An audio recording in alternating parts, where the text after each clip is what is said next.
The Darcy Center is a cooperation between research groups of Eindhoven University and Utrecht University, and it's focused on transport and storage phenomena in porous materials.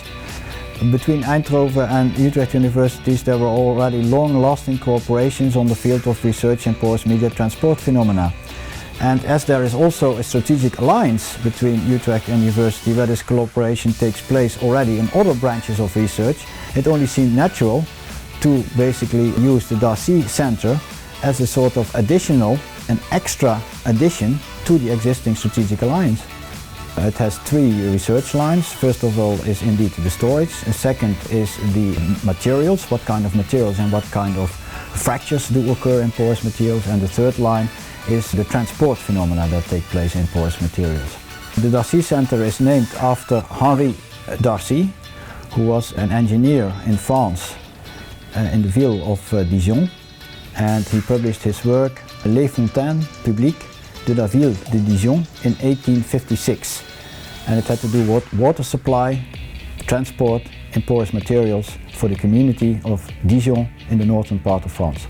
We choose this name because essentially what Henri Darcy was after was a good scientific description of transport, in this case water transport in the subsurface, which is porous. And we also in our Darcy Institute we are aiming for a description and improvement of the scientific results for transport phenomena in porous materials. The match between Utrecht and Eindhoven universities is that they both have complementary facilities.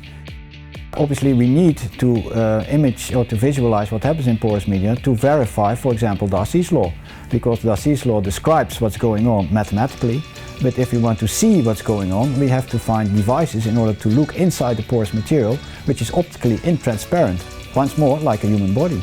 The specific research carried out here in the Darcy laboratory in Eindhoven is focused on heat storage. As we can store electricity in batteries, we also want to store heat in a heat battery.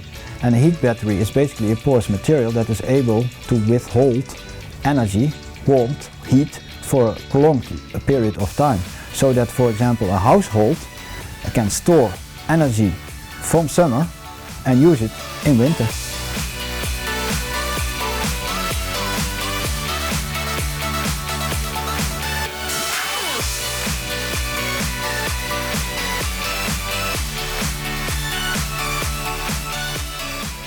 I am a professor of hydrogeology at Utrecht University. My research is about the movement of fluids, that's liquids and gases, and dissolved materials or particles in porous materials.